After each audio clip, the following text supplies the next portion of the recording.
reporting on the games you love by people who love to game. The MMO Reporter Network.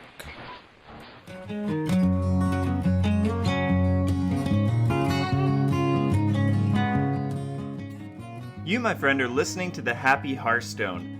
This show is brought to you by Doghouse Systems, who make some of the best gaming PCs on the planet. If you want all the benefits of building your own computer but have no clue where to start, go ahead and let our friends take care of you. Check them out at doghousesystems.com and use the code MMO Reporter for a free 128GB solid-state drive upgrade. And by Audible, the best audiobook program in existence. If you have any kind of commute or just wish you read more, I promise you this, Audible is the solution. Go to audibletrial.com/MMOReporter to download a free audiobook today.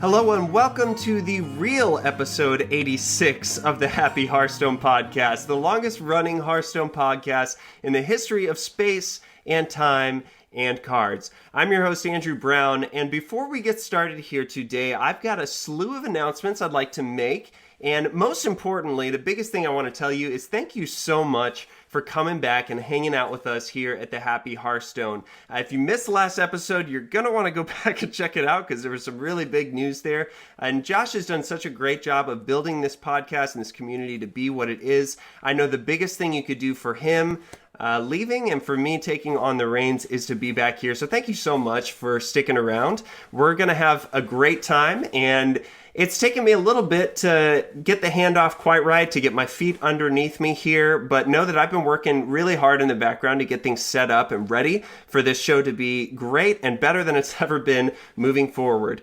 As we continue planning for the future, these announcements are kind of going to let you know some of the first initial things to be aware of. But the biggest thing is actually something that many of you already know, which is that this show is a community-driven show. It's no surprise to you guys that the co-hosts that we have on this show are people from all walks of life who have one similar thing in common, and that's that you love the game of Hearthstone. So if you're listening to this, if you've ever thought about being a co-host, I would love to talk with you about figuring out an episode that we can get together, craft, and make really fun. So all you need to do for that is send me an email at thehappyhearthstone@gmail.com, and I'll get all the details your way about what it takes and all of that. And we'll have a great time figuring it out. You know, we've done deck battle episodes, we've done strategy episodes, and even there was a little bit of lore of certain cards and stuff like that. The sky is really the limits. As long as we're talking about Hearthstone and having a good time, I'm open to pretty much anything. So hit me up and let me know what you'd like to do. Another big announcement that I've got is that I've been trying to come up with some ways for us to connect. Really, I wanted to throw some gas on the fires that are burning bright, and one of those biggest things is the community. So what are some ways that we as a community at Happy Hearthstone could connect, hang out, and spend some time with each other? Well, I've got something really exciting to announce, that every single Monday night from 7 to 9 p.m. Central, I'll be streaming some Hearthstone at twitch.tv/MMO Reporter. And in fact, this week we just got started. It was a total blast. Had a good time with some friends. If you were following us on Twitter, you actually saw me tweet out those links and everything. Had some fun getting better on ladder with some listeners there, so that was good. We'll do different things each week, whether it's try-harding on the ladder or maybe messing around with a fun deck that I just really want to work. Whatever it is, it's going to be a great time, and I would love for you to hang out with us. So again, that's Monday nights from 7 to 9 p.m. Central on the MMO Reporter Twitch. So be sure you're following us on Twitter. We'll give those out later on in the show, and join us in the future every Monday night. One last big thing, I want to call all of the artists that are listening right now to attention, because we're going to start up a contest to get a new logo for the Happy Hearthstone. See, this is a great house that we got built here, but the paint's kind of chipping and stuff, so we need a new layer on there, and I thought no better place to turn to than our awesome community to see what you guys could come up with for a new logo. So I don't care if it's an homage to what has been or something completely brand new. Whatever you come up with, I'd love to see it, and of course the winning contest item we are going to feature as the logo moving forward. So think about something, put it down on paper or digitally, and send it in at thehappyhearthstone@gmail.com, or you can tweet it to us at thehappyhs. Deadline's going to be March 1st, so as you're listening to this, go for it. Whatever you're thinking about, make it happen. And I can't wait to see what you guys come up with. Okay, that's enough of that. I've been talking far too long, and I've got an awesome co-host who's been waiting in the wings for his turn. Got a great guest a lot of you guys are very familiar with, I'm sure. I am joined today by the one, the only, Zerotio. What's going on, my man? Thank you so much for having me on your Happy Hearthstone. I'm doing pretty good. How about yourself? Oh, doing great, man. Really thankful that you'd come and be with us. Many of you guys probably remember Zerotio. He's been on the show before. Talked a little bit about adapting to the meta, which is something that all of us need to learn about every single day. Is that true? Yes, the meta is always changing. Even now, there's a lot of debates whether it's stale or whether it's just monotonous, but we'll get to a lot of that later in the news, I'm sure. We definitely will. Well, for those of us who maybe aren't as familiar with you, can you just tell us a little bit about your background? I definitely want you to plug your awesome podcast, Hero Power, and all that kind of stuff. Yeah, I've been playing Hearthstone since beta. I am a Legend player. I have been Legend before. I also play quite a bit of Arena. I pretty much try to run the gambit. I do everything because that's what I enjoy to do. I like to call myself casually competitive because I have a full-time job and a family. So Sure. I can't be a full-time competitive player, but I like to be able to enter tournaments online or through podcasts whenever they're available. And, of course, I also do a little-known podcast called Hero Power. We just did episode 66. We'll be doing 67 this week. Really excited for that. We've been going on a little over a year. And our podcast does a little bit of your news and everything like all the other Hearthstone podcasts out there, with a little bit of a more casual setting, three friends talking together, just hanging out. And then the second half of the show, we do a different deck every week for those that watch us on video or on the live stream over at HeroPowerHS.com. So I'm really excited to do more episodes, and I'm really happy to be here. I don't know if you've ever heard this before, but when I listen to you guys, I always think of you as kind of the good old Southern boys of Hearthstone. Would you be okay with that title? Yeah, I believe we've been referred to as the witty banter with a Southern drawl. All of us are. I wasn't born in the South. I was actually born up in the Chicagoland area in Illinois. But I grew up here from grade school age, and both of the other the hosts, Avantes and Versika, are born and raised Southern gentlemen. And I would say they certainly bring the drawl on the show more than you do. I bring the banter. They bring the drawl. I like it. Well, very cool, man. Well, you got to tell us at the start of this show exactly why you're happy, Zerotio. I am happy because of Hearthstone esports. It's really starting to kick up. It's changing. It's adapting to Blizzard and the new formats. And the winter playoffs are coming up. And we get to host one of the winter playoff locations in Knoxville, Tennessee, as the Hero Power podcast. So, yeah, we've done 2 prelims, spring and summer last year. And these playoffs are the new format that Blizzard is using in Team 5 for tournament competition. Instead of having the prelims, these are now regional playoffs. So I'm really excited to host those. They're a ton of fun, and I get to meet some wonderful professional Hearthstone players. Very cool. Now, you don't get to compete in a Tavern Hero that you actually qualify or that you're hosting, do you?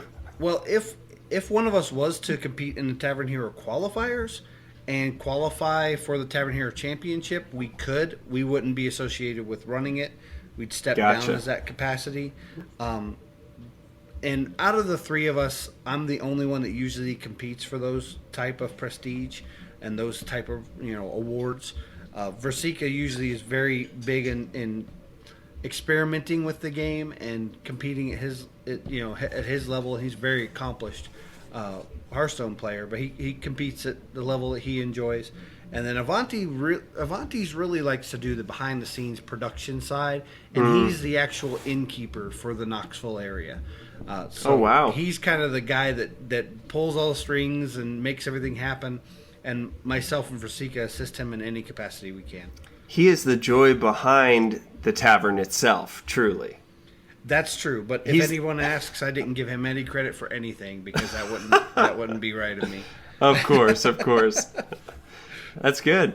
Well, I'm happy out there. Don't tell Versika and Avantes that I gave Avantes any credit. It is your secret, safe on this public podcast. Absolutely. That's right. Well, I'm happy today because I got to travel briefly and see my parents and in-laws, and I'm one of those weirdos who actually has pretty cool in-laws, so I actually enjoy it when I get to spend time with all my family, so that was fun. I also even had a little daddy-daughter date. I mentioned on the last episode I've got a little 7-month-old girl, and she's our first kiddo, so I'm figuring out what it means to be a dad every day, but absolutely loving it more than I even thought I could. I'm one of those, again, weirdos who like wants a 16-year-old who can hate me and just make her own decisions and all that kind of stuff. But I think it's because I underestimated what kind of relationship you can have with an infant. Like, I thought this thing just cries and poops and maybe smiles if I'm lucky, but it's, when she lights up when she sees me, and we got to spend some good time today, that's just a lot of fun. So that's wonderful. Absolutely. And in the Hearthstone world, I'm actually seeing some consistent success on the ladder. So I have not squeaked into the legend ranks quite yet. I've been extremely close. I've gotten to rank 1 2 different times. So really, I think it's just a matter of putting in the games for me. So it's a matter of time. But I was really excited that I started just haphazardly trying out a Dragon Priest list. And Priest is one of the few classes I have left to get Golden. I thought I was going to have to start getting to the point where I'm just playing the Golden, classes that I already have and just ranking up because they're the best ones. But I actually been doing pretty good with that Dragon Priest list. So I'm excited that I can not only do well and rank up, but actually get those wins in the dashboard for that Golden Priest one day. So that's great. I have Golden Priest. It was. Do you? Okay. My third. No, it was wow. My fourth Golden. My fourth Golden was Golden Priest. So it's got to be a standard for you at least. One of those that you can go to. Well, I did it off of Dragon Priest. I've tend to gotten most of my Goldens off of control decks. I got Golden Warrior off Control Warrior. I've got Golden Priest off of Dragon Priest, and I kind of got my Golden Shaman off of Evolved Shaman. So, and that Evolved Shaman got me my Golden I think it was 2 nights ago. So it's my 6th Golden. Wow, very nice. I'm actually 1 ahead of you, so I've got 7 of them. I've got Priest and Rogue left. Those are my 2 left. So mine are Rogue. See, I have Rogue, Mage, and Hunter left to get. Okay. Well, Mage, maybe you can work on with this deck that you're bringing on today. So we'll talk that a little later. But first off, we want to hit the news. Unfortunately, there really hasn't been a ton to talk about. Last time we mentioned that there's been a lot of developer feedback on what's been going on because really, and I think a big reason for this is because there's not much that they're giving us in terms of new cards or new things that are happening. I mean, the biggest thing was that the winter prelims are going to be in paradise, basically, and I can't. Is it the Bahamas? Is that right? Bahamas. Yeah. So, and if you attend as a viewer, as an attendee, you get a special card back that has yet to be released. I still can't believe that they're doing that. I mean, like 20 people are going to fly to Bahamas to actually get a card back. That's right. You're going to see that card back on the ladder and hate that person. Absolutely. And I think that if that were me, I would never choose another card back for any reason ever again. Because really, you made it. The golden card back would be the only one, but that's for winning special Chinese esports events. Yeah. So. And then you wouldn't really want the Bahamas card back anyway. That's right, exactly. It's a catch-22. But there was a little bit of interesting stuff from Ben Brode. He specifically has been coming out quite a bit talking about the meta balance and just really offering some feedback from what they're thinking about. And Zerotio, you guys had a great conversation on your latest episode of Hero Power about really if there's too much feedback or what it means for us as consumers of this game, because that's exactly what we are. We are consumers, to really think about how do we manage feedback? How do we interact with it? Can you like let us in on a little peephole of what that was like on the show? Yeah, our most recent episode was episode 66, Oh Rogue You Didn't, where we played Rogue, and we discussed this exact thing. We want feedback, we want attention from Team 5 to tell us what's in their development processes. But the minute we find out this information, or they give us this information, if they start doing it too excessively, then we start making rash decisions. We start saying that, why are you telling us stuff that's going to happen a month down the line? We want it to happen now. And sometimes there can be too much feedback and too much information. Just look at the professional scene right now. A lot of streamers who were upset about the Pirate Rogue package and the Reno package being kind of, not that the meta is stale, because there's lots of different deck types, but it's only dominated by two different packages. A lot of different decks, but you got the Reno package and the Pirate package are dominating the meta right now. Mm-hmm. Absolutely. The problem with that is it doesn't become fun because all you're playing are those two different style of decks. Even though they might span over 3 or 4 different classes, you're always going to see Reno or you're going to see Pirate, and when you don't, you breathe a sigh of relief, but you know that you're going to see it probably next match. Mm-hmm. Well, a lot of these pros didn't like it, but they kind of didn't like it silently. They were like, well, something new will come eventually. The standard will rotate out. And most people were thinking when the new set comes out in April. Well, then they said that they're going to be making changes at our next patch, which is going to be towards the end of February. Well, within a few days, people were saying that's not soon enough. Why they tell us now when it's not going to be for another month? And a few streamers started streaming on the Wild Ladder. Some streamers even streamed on totally different games. They're not even playing Hearthstone right now. Right, and right. They're in a sense boycotting Hearthstone because it's not where they want it right now. I think if Team 5 hadn't said anything and kind of just left it at the interview saying we're working on it, standard's coming, the standard change is coming, then I don't think this reaction would have happened so dramatically. I think the only thing I might disagree with you with is just that I think people are feeling a bit of fatigue, as it were.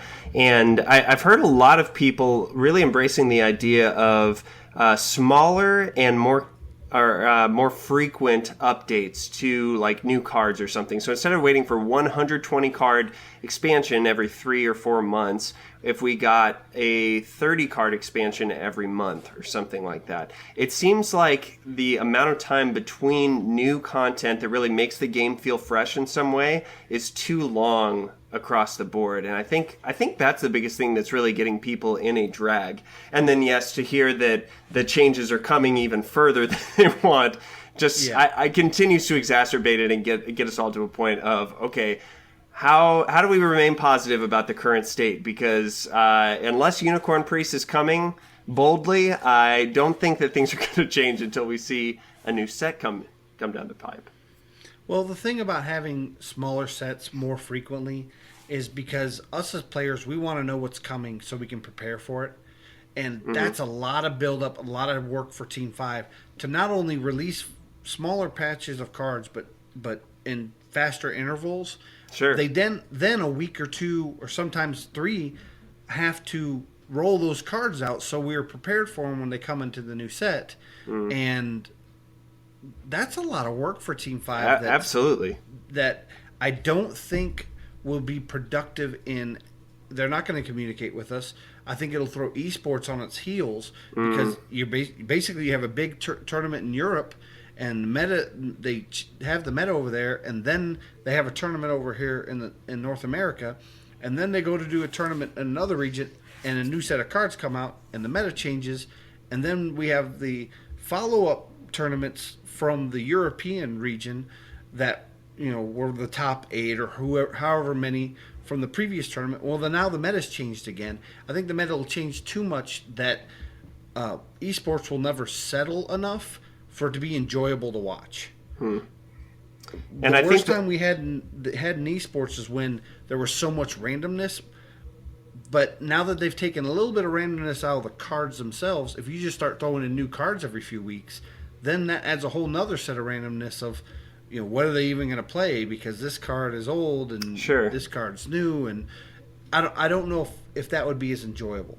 And I think staying on top of all those cards also is I think it would be manageable for for those of us who are either really aggressive about this game or the casual competitor. It might be, we're going to stay on top of these cards. But for the average player or the average watcher even of Hearthstone esports, there could be a matter of, wait, where do these cards come from? And, I've never seen that before, and, stuff like that. So we have people in the community that, do their quests daily, and then they don't really play any more than that, except maybe on the weekends when they have time away from friends and family or work or whatnot. So they would constantly have to be updating themselves and learning new cards instead of doing them in big bunches. I think that the rotation of a full set during the springtime, a adventure during the summer, and then that fall to winter time having another full set is every year is fine, especially when we get the new rotation of our tournaments where the finals are actually in the beginning of the following year instead of at BlizzCon. I think we just need to be patient as players, let everything settle, because we haven't really gone through a full year of this new esports system. Right. Or even the full year of the first release of Standard. So everybody needs to calm down. And I know people are worried about what's leaving Standard, but they're not even considering what could be coming into Standard come this spring when the new set comes out. And I think another thing that we forget about, if you are, wanting something fresh, is that every single week on Wednesdays, we've got a new something fresh in the Tavern Brawl, So, really counting the wins, that it's not just these long droughts of months at a time of nothing new. Like, the team is working really hard at getting us something fresh and rewarding us for it on top of that, too. So there's a lot to really like. I think that the biggest complaints that people have had recently are about the aggressive builds and about Shaman as a class specifically. Aggro mostly, because all of us have had those games where it just feels bad to lose when you really don't have a chance because you drew incorrectly and your opponent drew correctly. And the problem with Shaman is that it's been so powerful and diversified. It seems like lately there have been even more diversifications of control Shaman that are popping up, and Devolve actually seeing some play and actually being good against Miracle Rogue. I play a ton of Devolve and Evolve Shaman. It's my bread and butter right now. Is it really? It's a lot. I love it. It's a lot of fun to play if you need something to freshen it up. Broad actually came against these two things specifically and gave us some really hard numbers to look at to let us know that the worst diversification in Hearthstone was Undertaker Hunter, which I'm sure you remember, Zerotio, that deck was insane. Yes. That was back when Undertaker would give you +1/+1 every time you played a Death Rattle card, right? Yes, and it was 1 mana. It was more oppressive than Small Time Buccaneer. What would you play on turn 2 and 3 in that deck? I can't even remember. Well, a lot of times you had the... you're killing me with the names here. The spiders. Oh, it's in Wild now. Yeah, Haunted Creeper. No, well, you have Haunted Creeper, and then you have the one that gave you a Hunter card. Gave you a Hunter card? Crazy. Yes, his Ball of Spiders is the card that's still in the meta. While you look that up, I'll give the numbers. I was just trying to relive it. I probably repressed those memories because they were so bad. And they were. Yeah. But yeah, your turn 2 was Haunted Creeper. Right. Every time. But if you had a turn 1 with the coin, you usually coined out a one mana Death Rattle minion. It was just basically flooded with early Death Rattles, and then your late end, of course, was your high mains and your big Death Rattles. Right. And it was worse than a Mana Worm right out the gate, because its health would continue to go up every turn, and you just couldn't stop it. It'd keep getting more and more out of reach, so it was crazy.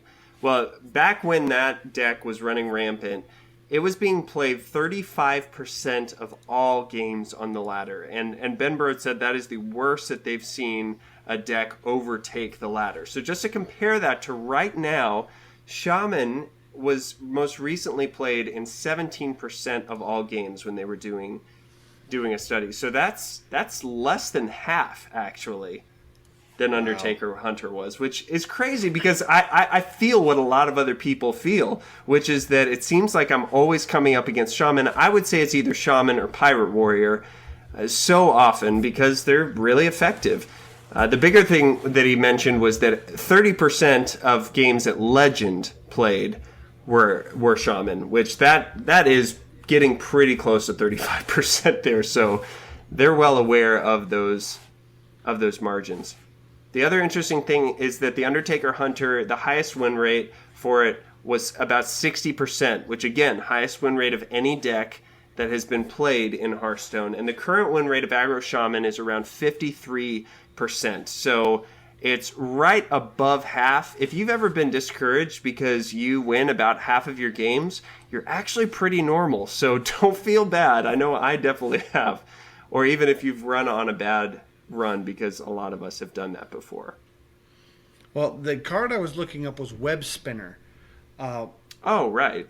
It was 1 mana, 1/1, Death Rattle, add a random beast card to your hand. You would coin that out with Undertaker. Oh, yeah, every time. And that basically your Undertaker became a 2/3, and then next turn you had a Haunter Creeper, and now it's a 3/4. It's a 3/4, which is crazy. It's ridiculous. And to kind of talk on the stats, I just was curious and pulled up my deck tracker, and I am showing that 16 games, which is only 19% of my games that I have loaded right now, were against Shaman. So 19. That's interesting, and that's a smaller sample size than he's probably looking at. But that's right. What he say, 17%? Yeah, 17% of all games. Yep. So that sounds about close. That sounds reasonable. Now, 50% of my games are playing Shaman, so maybe I'm. You are adding to the problem. Numbers. Sometimes you got to fight Shaman with Shaman, though. In my defense, I was working on my Golden Shaman. So. There you go. I was not playing the pirate package. I was actually impressed as I was looking back through my tracker also. Only 9% of my games were Aggro Shaman, and 21% were against Pirate Warrior. And I had about 50 games, so my experience has been a little bit different. And every single one of us is going to have a little bit of a different experience. If you haven't run into the Pirate package yet, you're not playing the game, I don't think. So you should get on and check it out. But I started thinking about what do we do with all of this information from our Grandmaster Broad and from the Reaper reports and stuff like that. I want to encourage you guys to let the data inform your feelings, right? All of us have experienced that salty craziness where you just want to rip Thrall's head off, right? Don't let that actually sink through, okay? Really let this data tell you what's actually true. Sometimes our feelings don't get things right. And the truth is that Blizzard has better stats on this game than anyone else. And the fact that they're sharing those stats with us is actually really, really cool. We don't deserve those at all. So knowing that right now, things are pretty well balanced as far as Shaman is concerned, except for at Legend rank, and they're going to keep looking at that. And I would really encourage you guys to use a tracker as well as Roshi and I are able to share those freely. For the longest time, I didn't use a tracker, and I knew I should, but once I started actually using it, I cannot go back anymore because it's just so helpful to be able to look at the past month, what I'm playing up against. If I do get salty, I'm actually able to look and see, okay, I haven't played much Aggro Shaman, so I can't be mad at that. I got to be mad at Pirate Warrior, or I'm really losing against Reno Lock, so I'm going to tech against that instead. But use something. Tracobot is widely used. It's completely free. It's the one I use. I don't know if you want to plug something else, Zerotio. Yeah, I use Hearthstone Deck Tracker, and I was using Tracobot. But the Hearthstone Deck Tracker actually has a lot of utilities for overlays and keeping track of your stats. That's true, I've never looked at the stats on Deck Tracker, and this is the first time I ever did it, and it took me seconds to figure it out, and I've never looked at it before. That's super helpful. The one thing that I would kind of suggest, there is no such thing as an unbeatable deck. Absolutely. So if you're seeing a flood of pirate packages or, in aggro shaman or in the pirate warrior or even in some of the mid-range to dragon style decks with shaman and warrior respectively, those can be countered. Have some board AoEs, have some early taunts. There's some early taunts in the basic set that aren't being used because they're too weak for their cost, But a 1/4 taunt or even a 0/4 taunt for 1 mana might actually stall the game enough for you to get a foothold. So find creative ways to make decks that counter these and increase your enjoyment.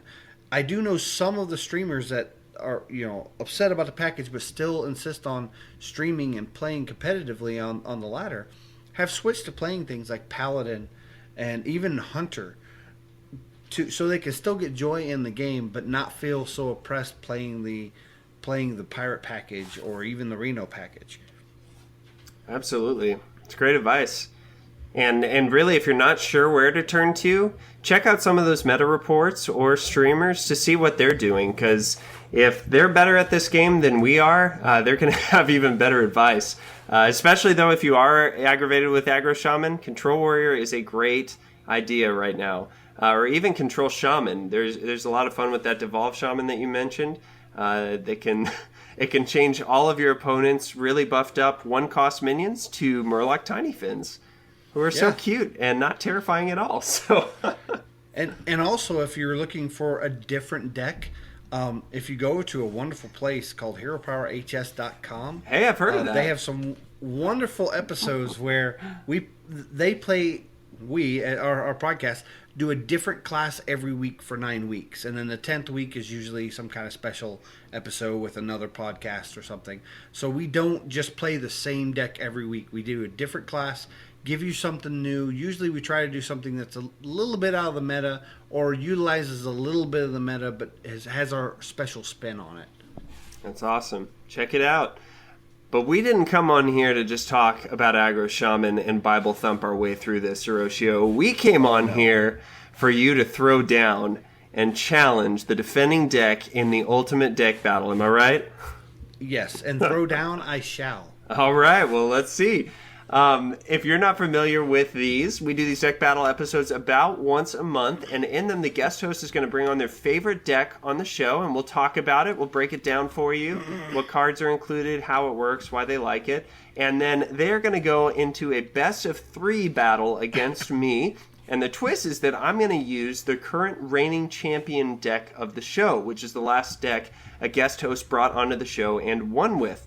And if a deck is able to beat 3 challengers in a row, they'll be inducted into the Happy Hearthstone Hall of Fame. So currently, those decks in that Hall of Fame are Dan Patrice's Beastmaster Hunter deck. It's my very own Warlock Demon Zoo deck and Craig's Dragon Priest deck.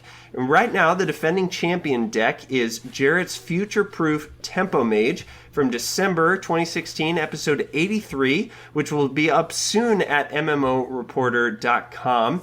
And I know we had some fun with Josh on the last episode, but Jarret, that was really a lot of fun. So now your challenge is really going to begin. He's got 1 win from his episode that he did, and he needs 2 more to make it in. So you'll be able to go to MMOReporter.com and check out all the show notes for cards, a guide, substitute suggestions, and advice. We'll have all of that up on the website very soon. But Zerotio, we got to hear about this deck that you brought today. So tell us about it. So I call it my weird Reno deck, and it's Reno Mage with a little unexpected win condition, something you haven't seen in a while.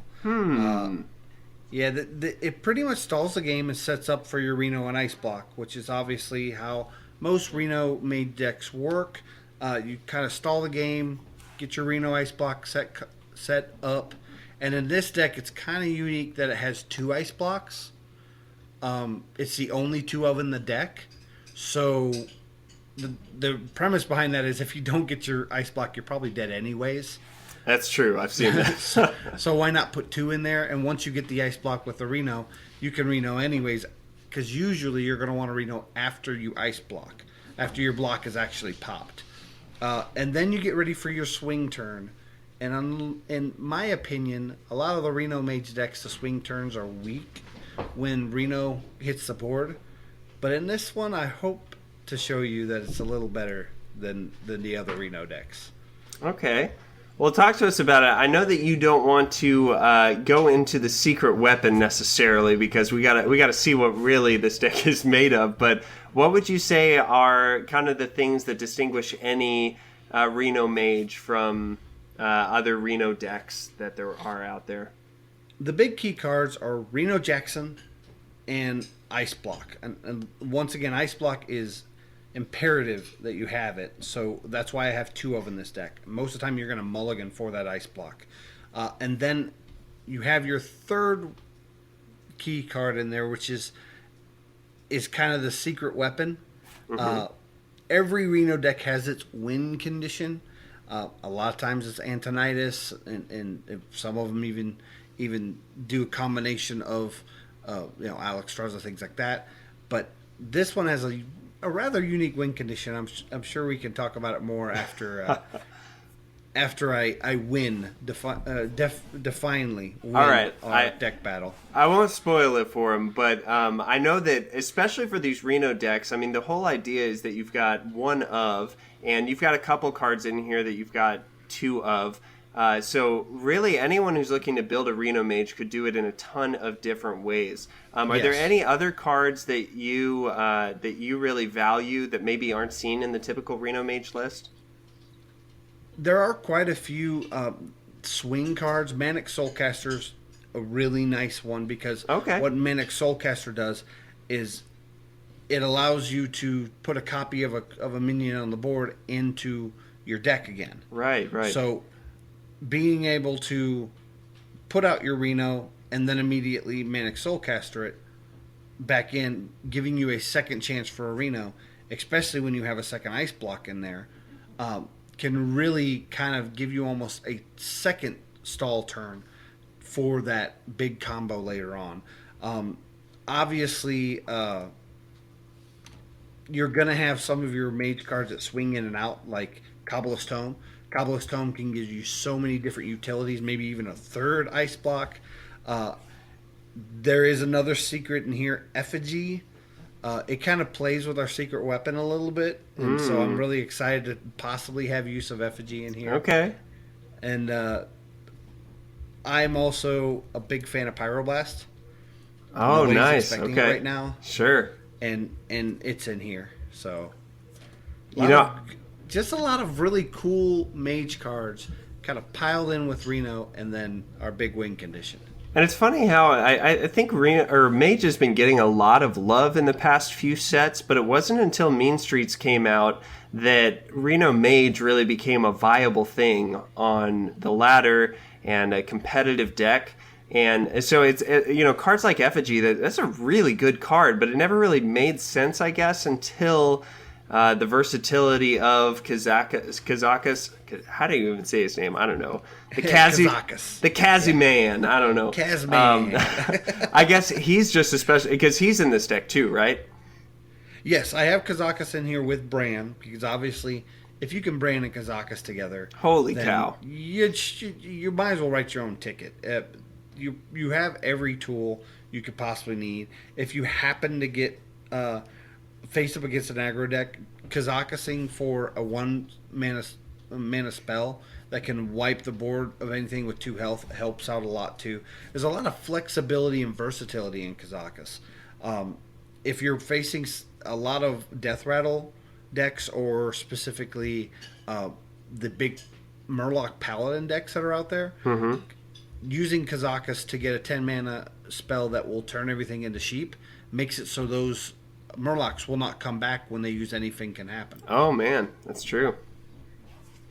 Very cool. I do like transforming your opponents into sheep, though, if they're trying to resurrect them from a Kazakus potion, because then they could get some sheep and a Doomsayer, and that's true. Make them just cry, you know. It's definitely good in the mirror match. Very cool. And in the mirror match, when your opponent's only putting 1, maybe 2 minions into play, the 5 mana spell can get you a effect to turn 1 random enemy minion into a sheep. So Don't forget that, because a lot of people think, oh, you can only use the sheep effect with the 10 mana spell. No, that's the only one that does all minions. If you want to just target one of your enemy minions and don't target any of yours, then you can use the 5 mana spell. Very cool. All right. Well, anything else you want to share about the deck, Zerotio? I think without giving up too much information, that's enough. Okay. Well, I'm sure we'll have a lot to talk about after. We better see the secret weapon in at least one of these. I hope it happens. In all my testing, I've only had a couple games that it didn't happen in, and the trick is to aggressively mulligan for it.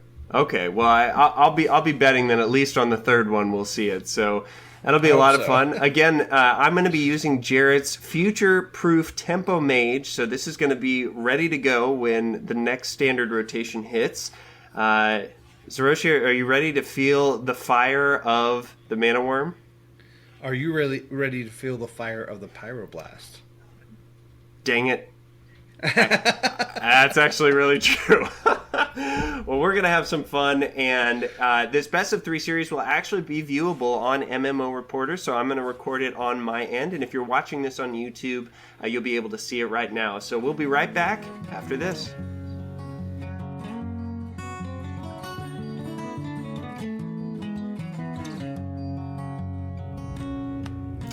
All right, what is going on, happy Hearthstone listeners? This is Andrew, and we are here for a deck battle episode. It's our very first one post Josh. God rest his soul. Actually, he's fine. He's working for Blizzard. He's better than all of us are. But I've got Jarret's future-proof Tempo Mage going up against Zerotio's secret Reno Mage, or weird Reno Mage as he called it. So really excited to see how this plays. I took a sneak look at his deck list at some point, but I definitely didn't study it going into this. So he mentioned on the show that he's got a big secret in there. So excited to see what it is. Let's see if I turned on a little bit of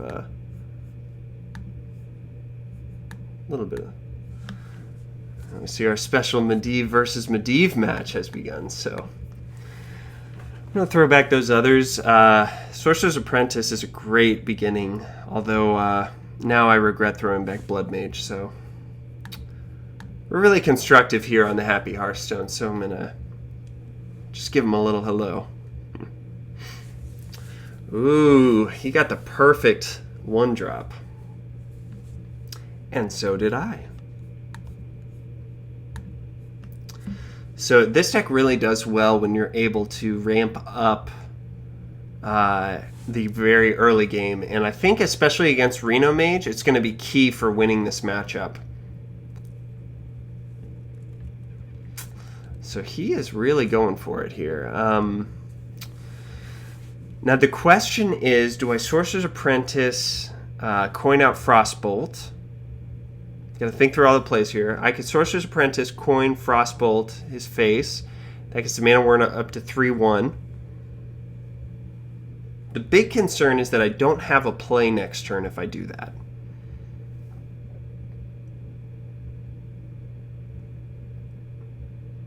Whereas I could coin out Barnes next turn.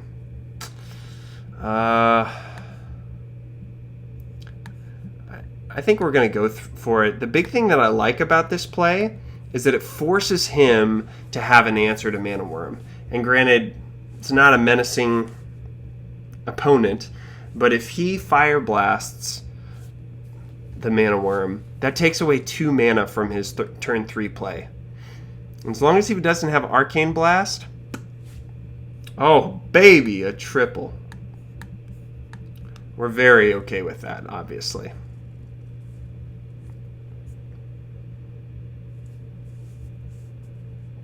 So now we got a pretty good curve going with Barnes and then Azure Drake. We'll see what he's got. I think he's struggling a little bit. He's trying to decide which one he wants to kill. I've definitely been in that position where it's kind of hard to know. Do I want him to have spell damage or do I want him to have Discounted spells. I think the right answer is leaving the Cold Sorcerer for this exact reason. If I could Arcane Intellect and use one of those cards potentially this turn, that'd be really good. I think we're going to go with Barnes, though. So what could we pull from Barnes? If I remember correctly, really Archmage Antonidas is the only card that I would want to be able to play something additional, I think. And we'll see if I'm wrong. Oh, that's one of the worst. If not the worst.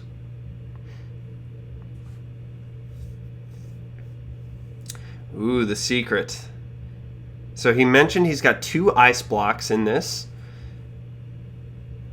And he also mentioned that he's got an effigy. So it could be any of those. But he could have gotten any secret from that babbling book, actually. So we just tested for Vaporize, which is not a typical spell, but if he got it, I would rather give up a 1/1 than a 3/4. So now we've got Azure Drake, Arcane Intellect, or Kabbalist Tome. I like the Azure Drake. Just to get more on board. He could Blizzard this next turn, though, and that would make me really sad. Let's just Kabbalist Tome and see what we get. Looks like nothing we can play. Ooh, that Forgotten Torch is good. And actually that counter spell could be really good if we can throw off one of his Pyroblasts or even an Ice Block. That could really put him in some hurt.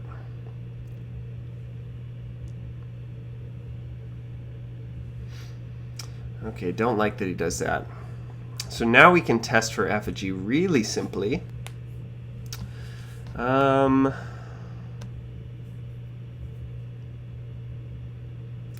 I think I might even Spellbender.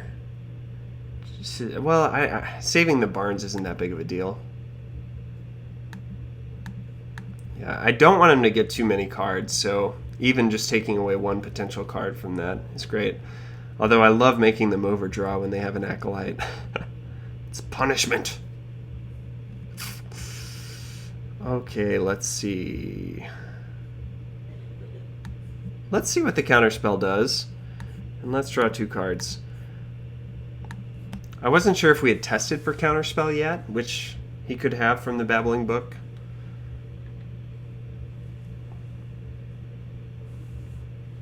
So that, because typically you want to draw cards first, but I saw the Arcane Intellect is more valuable than the counterspell.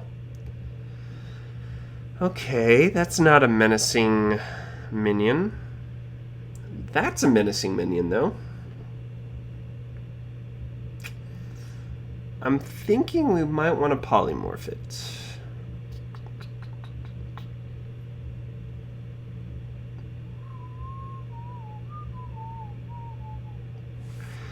So, actually I kind of like this. If I Azure Drake, Arcane Explosion, I can run Barnes and the Babbling Book into the Water Elemental and have an Azure Drake on board. I really like that.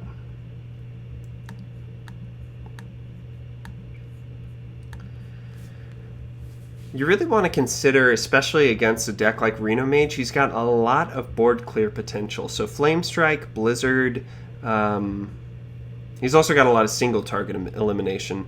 But I kind of want to bait that out, because an Azure Drake is not as valuable of a target as the Antonidas is. So if I can get him to use removal on the Drake, it's actually not that bad. Of course, I'd like to keep the Drake if I can, but I'm going to play a lower value target for him to do something on. Okay, so Kazakus, I still can't say his name.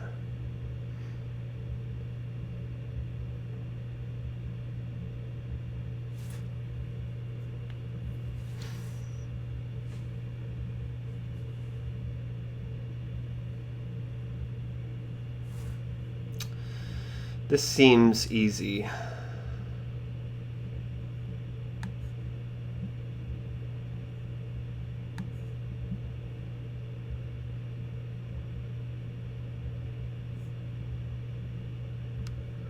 7, 11. No, that doesn't do it.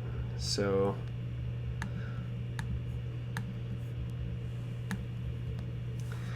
I'm saving the mirror image because I'm anticipating he could Flame Strike now. Because this isn't an ideal thing for him to... Oh, good.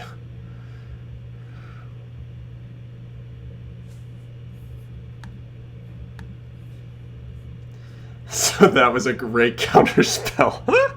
Gotta love it when things go your way, right? Okay, so...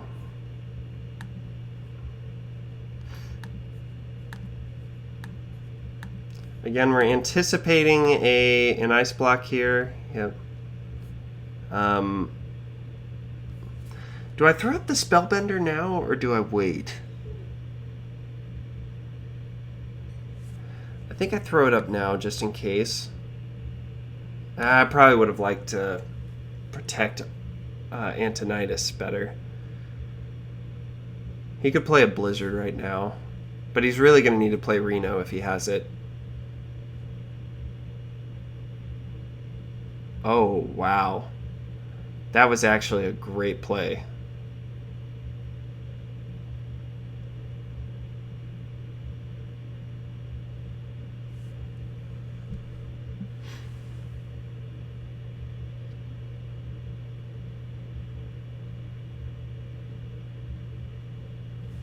At least I thought it was.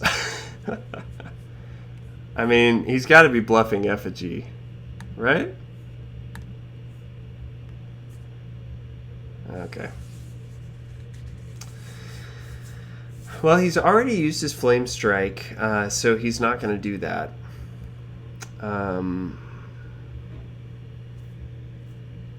I really don't gain too much value by like putting something else on the board. I was considering playing Azure Drake because it's fine. Oh. I think we're seeing a secret.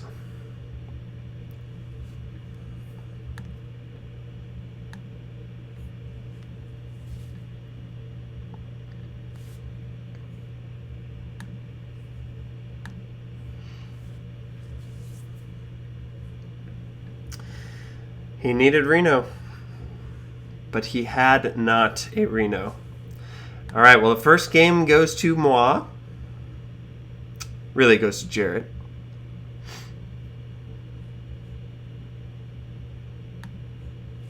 We're gonna give him another go and see how it plays out, though.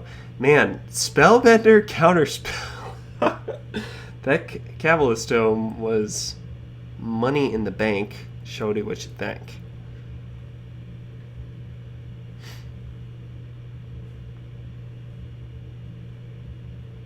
They still already have. Hey, I get my book this game. I think we want to keep the intellect.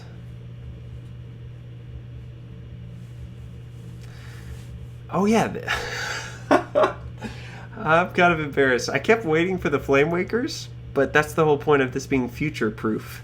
Because Flame Wakers are getting rotated out.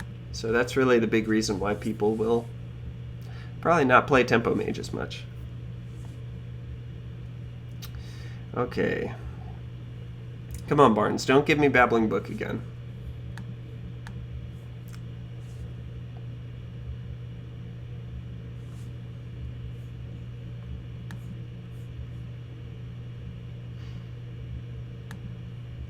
Mama. We got some stinking removal.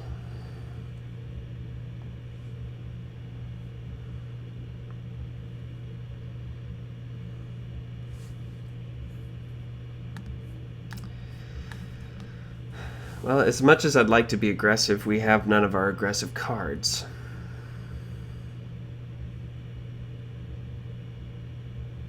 No Mana Worm, no Cult Sorceress.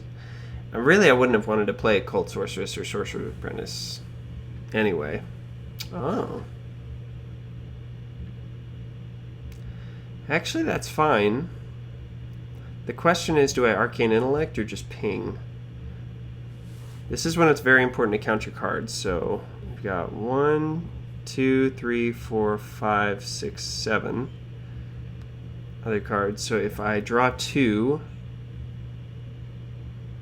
4, 5, 6, 7, I've got 9, and then I'll draw 1 next turn, and that's 10. So it's fine. I don't think there's anything I want to play. Holy cow. Dan from Hearth Coach, talk about drawing the back end of your deck. This is, my goodness. And granted, Babbling Book didn't help me. That was a big part of it. So, oh, holy cow! Really, the back end. Sorry, buddy. That was not good for you.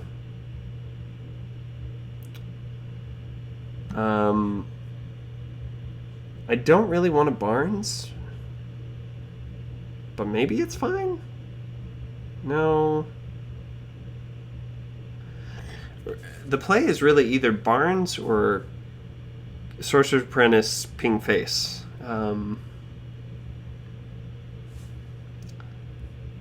I guess I don't have many spells. I keep thinking that Barnes is more powerful when you don't play him on turn 4. Like if I get a Mana Worm and I can... I guess Mana Worm's just going to die probably. Okay, so he gets a second chance at the Kazakus. And he may have intentionally done that too.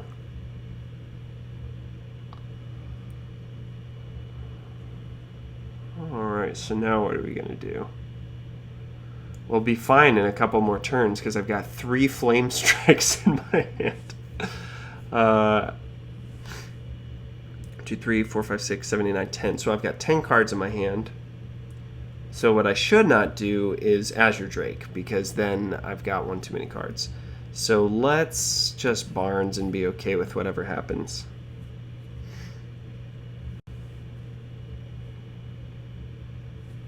Yeah. So he'll ping that. Which is kind of a bummer, but it's fine.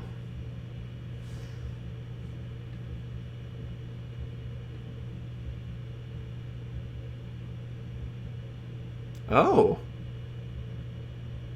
Wasn't expecting that. He must have a 6-cost card? Or a 6-card combo?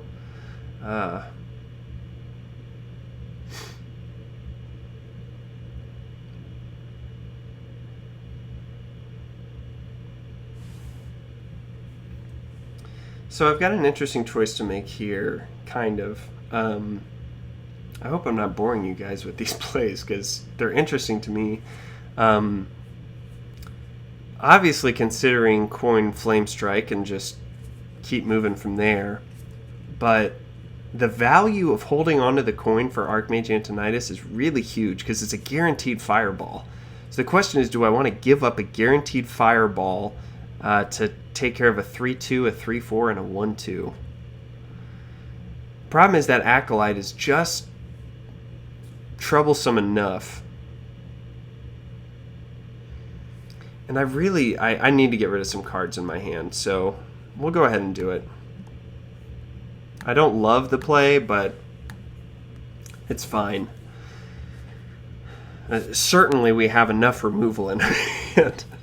So if he's got a big minion, I'm just going to polymorph it, and if he floods the board, we're going to Flame Strike again. And I am intentionally going to play that the Flame Strike I got from the Babbling Book last.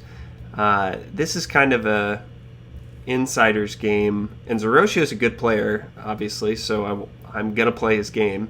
But he knows I got a card from Babbling Book, and he has not seen what it is. So I want him to wonder as long as possible what that card is, so he'll have to play around a ton of stuff. Or he'll just forget about it, and I'm fine with that too. So let's Azure Drake.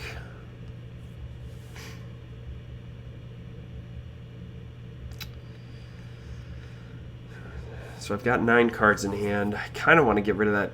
No.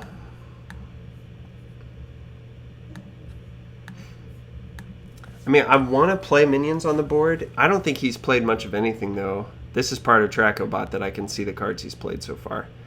So he has not played... The Doomsayer's kind of an AoE card. Ooh. Solia, huh? What are you going to play with Solia, Zerotio? Oof. Problem is, I got 2 more of those, buddy. So, not really scared, exactly.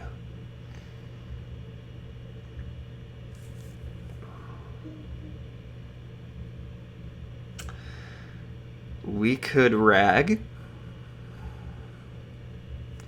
Or we could Sorcerer's Apprentice Tome and see what we get.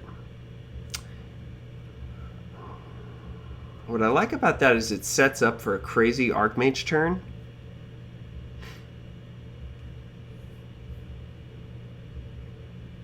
Let's put some pressure on him instead.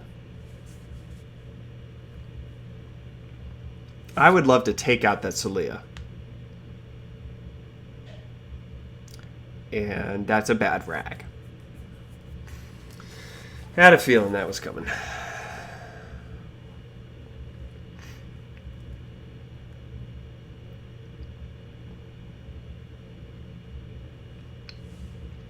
Maybe we can get a fireball. That's not a fireball. Okay, how about 3, 4, 5, 6, 7, 8, 9. Ugh.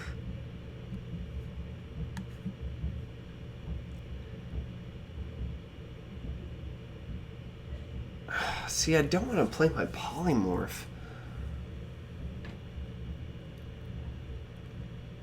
Or do I?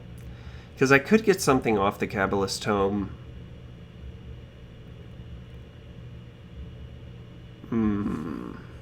I really want to save the mirror image for Archmage. Okay, let's go ahead and do it. Now that I know he's got a Molten Giant, though, that could have been my one-way ticket to death.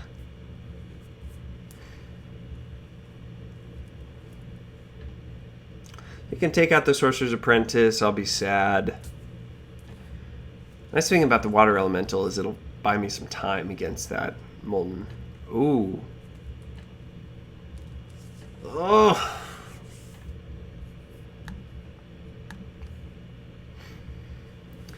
So if you have ever had Bran Kazakis played against you on the ladder, it feels bad every time. Because look at, he's making a second potion, and he's choosing it quickly, which tells me that he got some good stuff.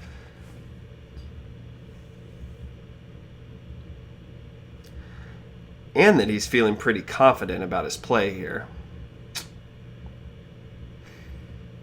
Which does not leave me feeling very confident, I'll tell you what.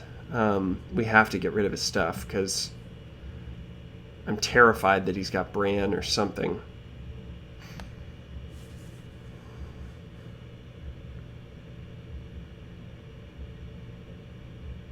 Is there any other play here with Archmage?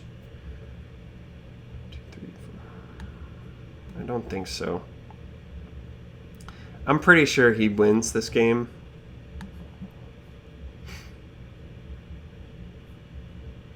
Oh, we got Kabbalist Tome off Kabbalist Tome.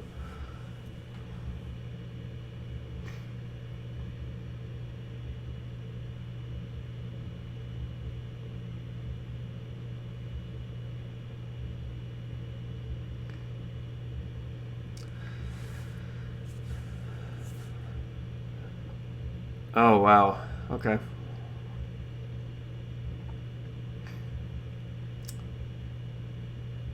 See, if he's got the Pyroblast in hand, we lose. And I'm pretty sure we've played again. Yeah, I have Flame Striked his board, so that's not an effigy. It's definitely a nice block. So I think the only way we can win is actually if we get an ice block off of Kabbalist Tome.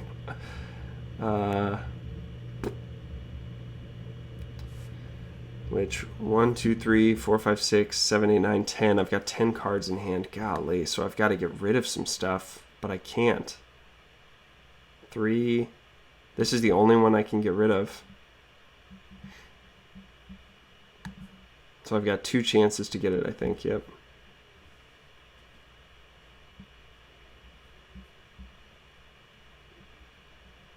Yep.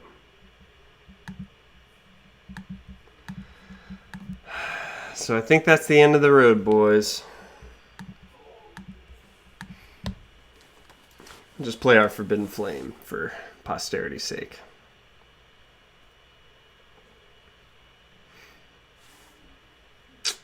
Yep, alright.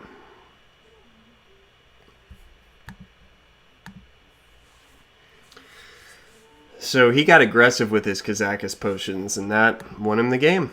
Alright, 1-1. He didn't even need a secret weapon on that one. So I'm guessing at this point his secret weapon is getting the Molten Giant down after the Ice Block and then Renoing. And then you've got a free 8/8, which is pretty good.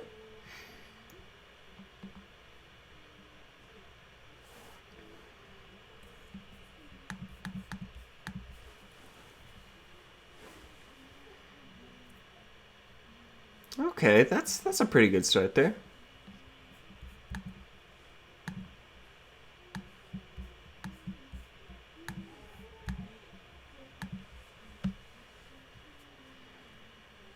We'll give him a little terror.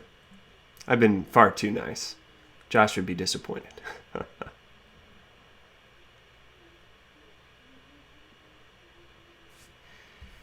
Okay.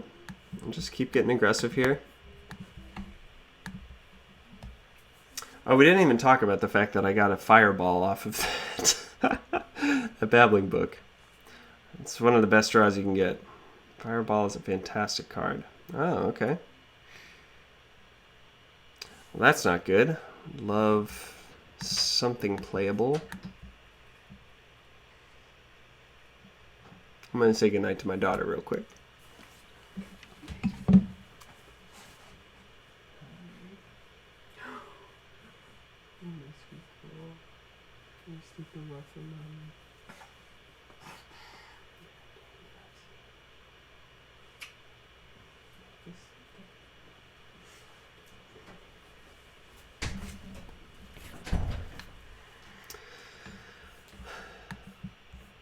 Sorry. In 20 years, I probably won't regret 5 seconds of silence on this video, but I would regret not kissing my daughter while she's still so cute. Okay, and we're back. Come on. So, I don't like his water elemental. I don't like it one bit. Ooh, that could be a finisher. Polymorph Boar is a cool card.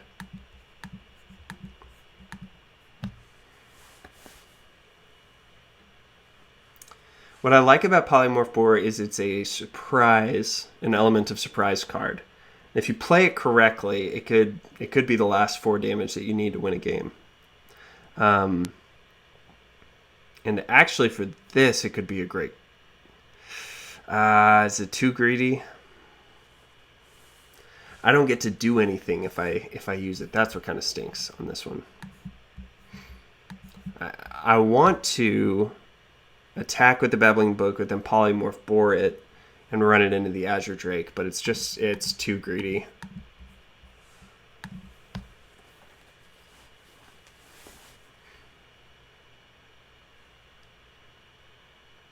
Ah.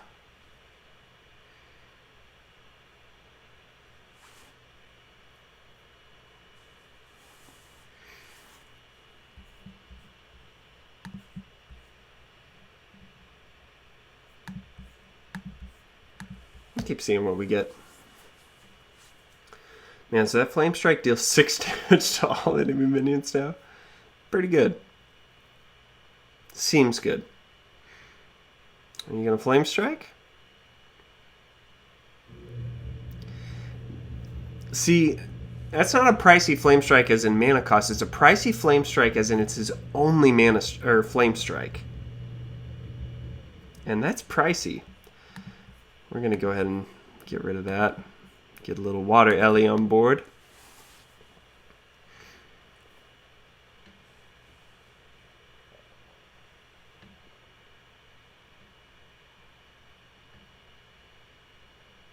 And we wait. I could have ragged again, but maybe that was a terribly mistaken play and someone watching is just cursing my name because it was so wrong.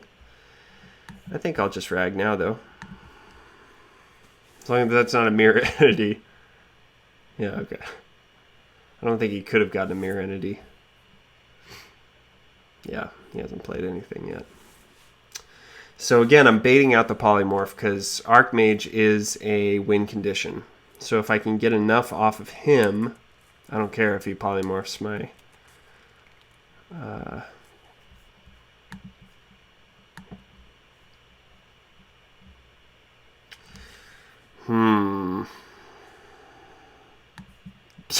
Do I Flame Strike an empty board? This is the hard thing about Reno Mage is he's not going to play a ton of cards. I don't think that it's terribly wrong to play a Flame Strike here. Because I'm not going to get to use it to combo with Antonidas, more than likely. He's going to get rid of him somehow. I don't think he's used a Fireball yet. Oh no, he has.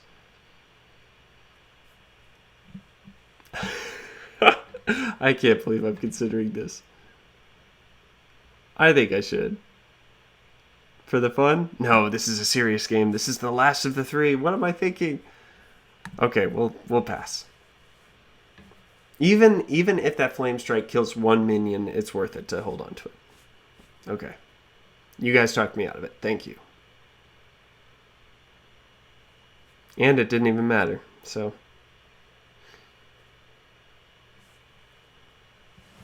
Oof. That's a good 5-drop. Oh, it's not incredible. Zerotio. Several things we could do here. I think I want to Archmage Frostbolt it.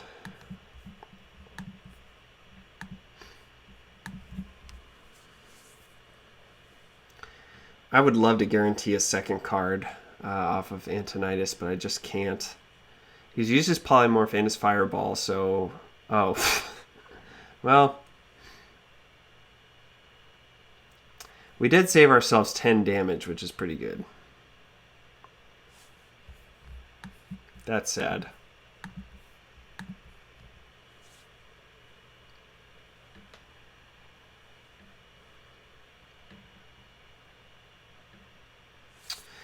Bummer.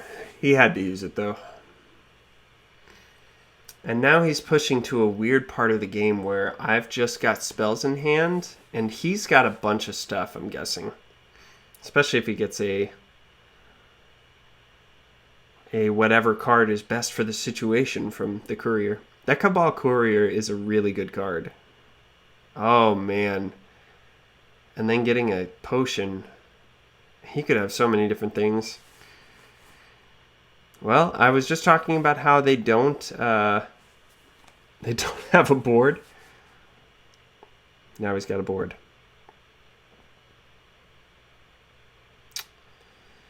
I could double Arcane Explosion. It's fine. Because that clears his board, and what am I going to save him for at this point? Although it would be nice to get a Cult Sorcerer, and... I haven't gotten any of those yet.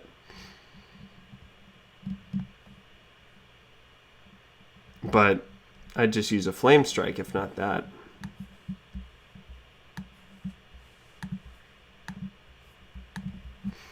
Jarret. The double Arcane Explosion. It's good against aggro decks. I will definitely give you that. It's really good against aggro decks. Especially all the Pirate Warrior I've been running into. I want that. Interesting. Okay, so he doesn't have anything he really wants to play. Can I Polymorph Boar the nothing in front of me?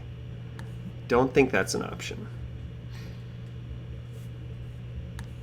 Okay, we'll just play that.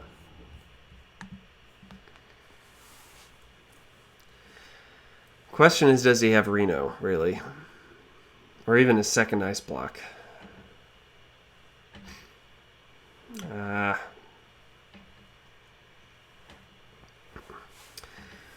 Okay, my mirror images aren't going to help me really. Well, okay, let's see what this does. I could polymorph boar, whatever the 1/1 is.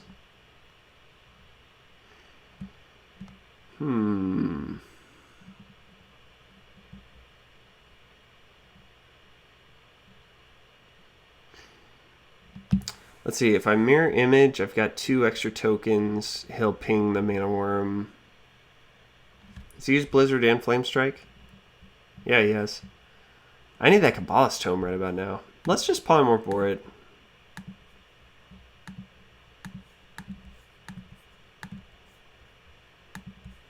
Come on, Zerotio. Deal with it. Deal with it.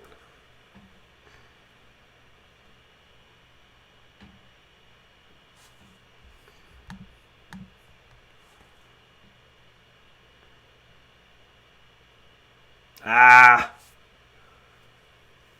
Don't like that.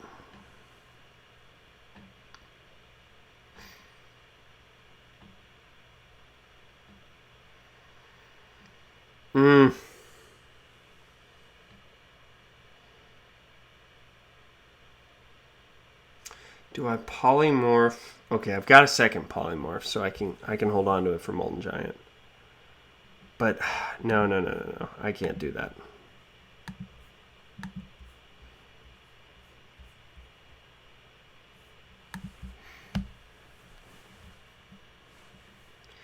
I mean, obviously I could have popped the ice block, but I just feel like that is a bad use of... Because he's probably got Reno in his hand, and granted, I guess there's nothing I can do to... Unless I had an Eater of Secrets or something. That's an interesting choice. When he's getting that aggressive, that tells me he's got a pretty good hand. Or he just knows I won't be... Actually, probably what he... So Dirty Rat told him I don't have any... Oh, okay, well, we'll ping it now for sure.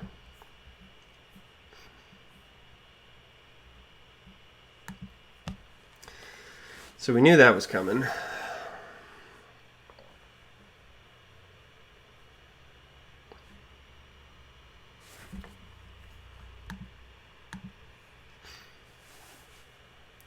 Oh, Arcane Giant as well. Well, Zerotio, I think you're still going to win this one. Oh.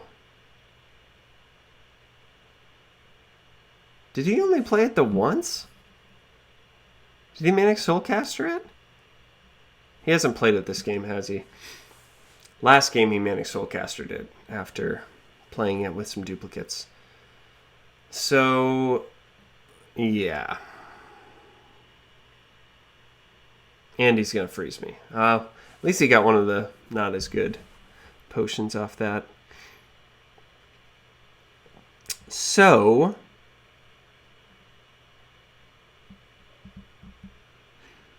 yeah, we have to polymorph those.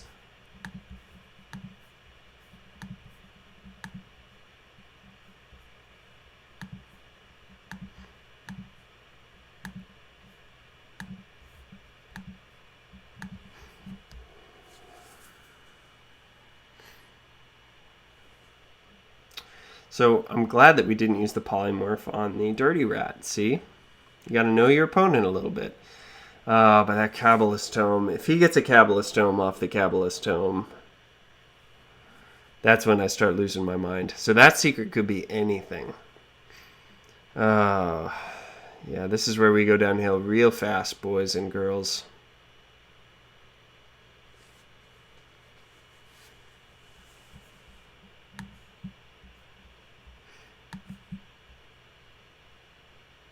Oh.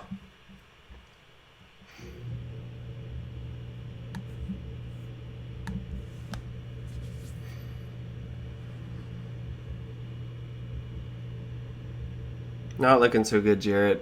My apologies. He got the Kabbalist Tome off the Kabbalist Tome. Kills me. Literally kills me.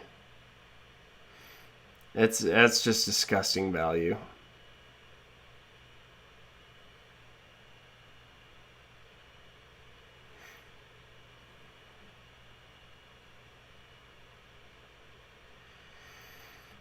Hmm.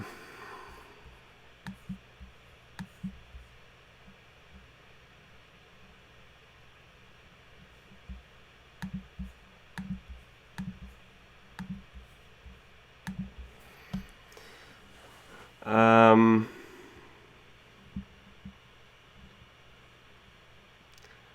Well, there's a card I haven't seen. And it's ironic. I was actually listening to a really old episode of Villains Chosen the other day just for fun. That was my podcast before coming here to Happy Hearthstone. And I happened to listen to the episode where we reviewed Harold Village. We thought it would be a bad card. And guess what? Turned out to be just that.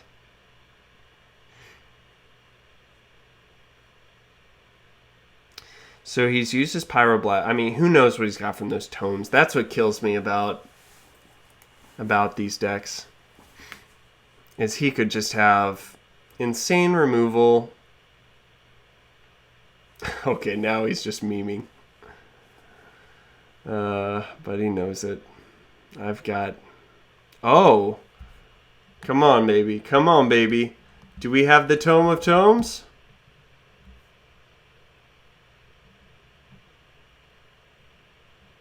Seriously.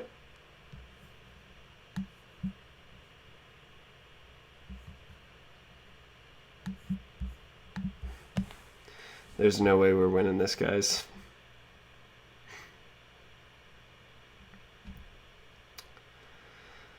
Oh, what a bummer.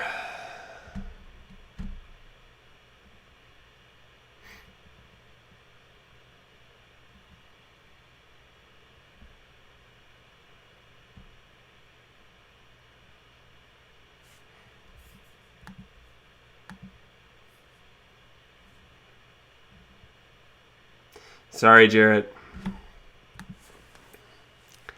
That was a strong Reno Mage deck. Man. All right, well, the entire this entire broadcast is going to be viewable.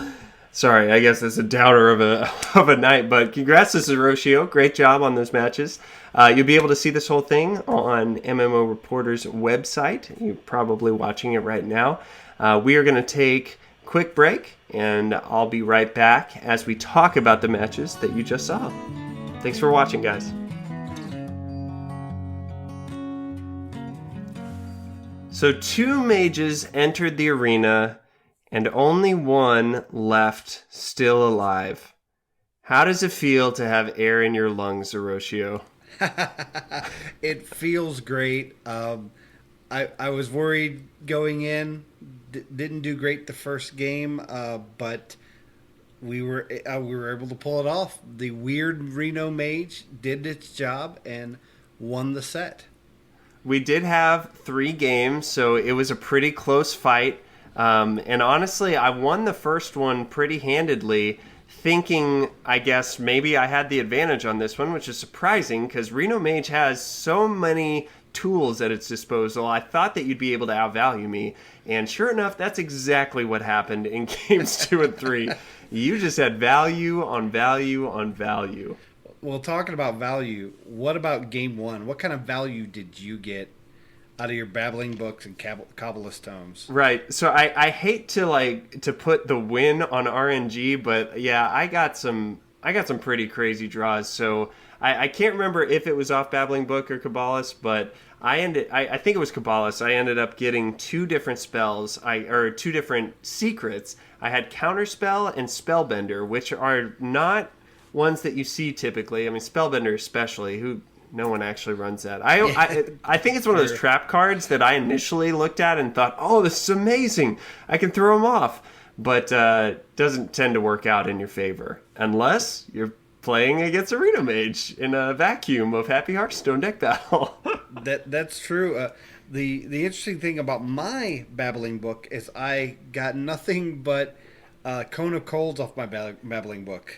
Oh, seriously? Yeah, so which wow. I thought was going to be great, getting Cone of Cold when you had 3 minions on the board. but not when you have Spellbender as a secret. Yeah, that Spellbender actually kind of threw that. And it was funny because I didn't even think that it would put that token up on the right-hand side, and my bigger minions were on the left-hand. So, yeah. But the big one was when the counterspell was up. I thought that I'd be able to stop you from polymorphing something, but you decided to do a little Inkmaster Solia Flame Strike, which is normally a great combo, but doesn't feel good when that Flame Strike doesn't work. Yeah, when you have counterspell up, basically I paid 14 mana for a 5/5. That gets killed by your board. Which, just a side note, and if you watch the video portion, you heard me talking about this, but Reno Mage has a lot of removal spells, so as I was playing against it, every time I saw something, I was taking very careful note that, okay, his Flame Strike is gone, so I don't have to play around that, or his Blizzard's gone, I don't have to play around that. But it's true. But really, the big question mark is when Kabbalah's Tome comes up, or Babbling Book comes up, because I have no clue what you have at that point. And those really served you well, it seemed, in games 2 and 3. Oh, they did. I got wonderful value. Of course, Kona Cold again of Babbling Book in game 2. That blows my mind. And I didn't even see Babbling Book in game 3, even though I was down to, I think, like 4 cards left in my deck at the end. Mm-hmm. I tell you, though, the clutch play in game 2 for me was when that early Kazakus? I had the Kazakus on turn 4, but I didn't get a spell because both of my ice blocks were still in my deck. Now, and it really had me confused. Did he really forget? Because you even emoted, and I thought he either really forgot or he's trying to sell me on the fact that he forgot. The key to this is I had to emote oops almost immediately after putting it out. Okay? But not too fast, because then you know I'm doing it on purpose. So there is an art. I realized the way the Temple Mage was, you were going to want to put a minion down on turn 4. Right. So if I Kazakus on turn 4, then you have to either spell it down, which means you're not going to develop the board, or you're going to put down a minion and leave Kazakus alive. If you left Kazakus alive, I had Manic Soulcaster in my hand. Which is exactly what you did. Manic Soulcaster from my Kazakus back into my deck. Shortly after I draw my ice block, I now have the means to use my Inkmaster Solia and my Kazakus, which I got later, and got me a key spell I needed. And I think you were able to unleash it with Bran also, which is the never feels good when that happens against you because you just have no clue. And basically I had to make a risky call of putting Kazakus out there with no effect, hoping he would stay alive so I could get him later and possibly use him with Bran. And like you said, even if I had played into that, I probably would have been a little bit behind and had wasted some removal on something it's just a 3/3, you know? But the important part to me in game 2 is, how did you lose that game? By you flipping the switch and realizing it's time to go. Kazakus Potion into Kazakus Potion into Pyroblast. Pyroblast to the face! And I had a feeling with how fast you were choosing those potions, I said it like, he's getting some good stuff here, because I went double 5, and the reason I went double 5 is because I couldn't remember if the counterspell was in your deck or off Babbling Book or Kabbalah's Tome. So I wanted to at least be able to do some face damage, and I made sure both of them were 5 damage. So I get the 5 damage to your face, and if one got counterspelled, I had the other to set you up for lethal, which would be Pyroblast the following turn. And you absolutely did it. Man, so it all came down to game 3, the big one, and oh my gosh. I got the combo. You got the combo, man. Tell us about the combo. What is the big secret package of this Reno Mage? So I played a lot of Reno Mage. I'm very close. I'm close to 400 wins. I'm getting close to my golden Reno Mage. I'm very good at it. I like Reno Mage. The problem I run into Reno Mage is on the big turn where they pop your block. You throw down Reno. You might throw something down with him, but pretty much you're at 30 health with a 4/6 on the board. They can usually deal with it, and then you start to build up again. It's like starting over. Mm-hmm. If you've had to use your removal early, you have no win condition at that point. You might be able to get your Antonitis and get Chain of Spells off later, but you're building up to that. So what I did is I decided to put it in a different win condition that was harder to handle that turn you put Bran out. So you pop my block. I'm at 1 health. I immediately throw down Molten Giant, which is 0 mana because I'm at 1 health. Molten Giant is not dead, my friend. Arcane Giant, because of all my spells, it's also 0 mana. Because it's pretty late in the game at that point. Exactly. Then I throw down Reno Jackson. So and you've got a board. I've got a board. I've got an amazing board. And I believe in that game, I Kazakus immediately after that. Yes, you did. Yeah. End up getting a really bad Kazakus potion that didn't really come into play. So basically on the board now I have a 4/6, a 3/3, and 2 8/8s. Now, the potion I took was to resurrect minions, so if you did find a way to kill off my giants, I'd get them back. Unfortunately... I had a little different plan at that point. Yeah, what did you have in your hand? I had been holding off and holding on to 2 polymorphs for a while.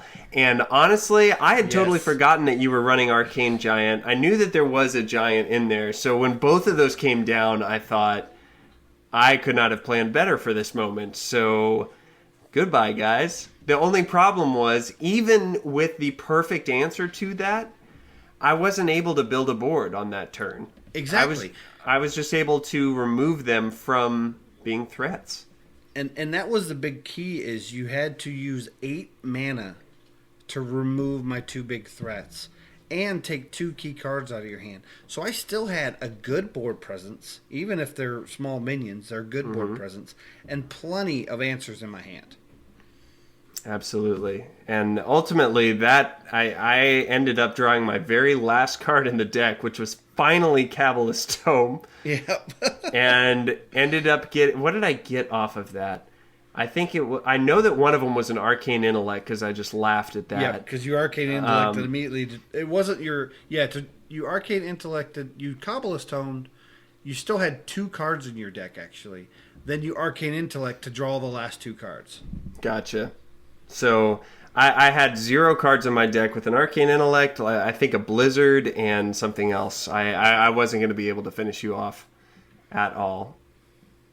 Yeah, it was definitely fun games, but only one mage. Well, only one Medivh can reign supreme. It was even Medivh versus Medivh, so that was fun to see those interactions. Well, congratulations, Zerotio. Well-fought battle, and so you will now take that throne, and your weird Reno Mage will rise again. You think you can make it into the Hall of Fame? I hope I can make it into the Hall of Fame, so we'll just have to see. I will tell you, I've been playing a lot of Reno Mage lately too, so I know how the deck works, and there's a few quirks that I really enjoy about it. So I'll be definitely trying this one on the ladder, seeing if I can learn and get buffed up for this next round, so I can do you right. Yeah, it's definitely a quirky deck, and you have to be extremely patient. Absolutely. You want to always get value off of that. Oh, I forgot to give you the most severe trash for getting Cabalist Tome off of Cabalist Tome, because that's when the game was over for me mentally. I can't stand seeing that. That's like opening up your cheeseburger and inside your bun of cheeseburger is another cheeseburger. It's great. And you have a never-ending stomach. And That's you can right. just keep eating as much as you want. Oh, my goodness. Well, on to our community section. We actually have a question this week from Jarret, who was the submitter of the future Tempo Mage. So Jarret had a great question here. He asked us, now that Mean Streets is out, what card were you meh about that you now love? For me, it's Jade Swarmer, he says. I didn't think about its potential in N'Zoth Rogue. It's basically a more efficient and on-curve Twilight Summoner. Which is really interesting. I haven't seen much N'Zoth Rogue. I do love this Jade Rogue deck. It's not quite effective enough to be really good on the ladder, but I think it's a ton of fun to play. Oh yeah, I love Jade Rogue, and I've seen some N'Zoth Rogue.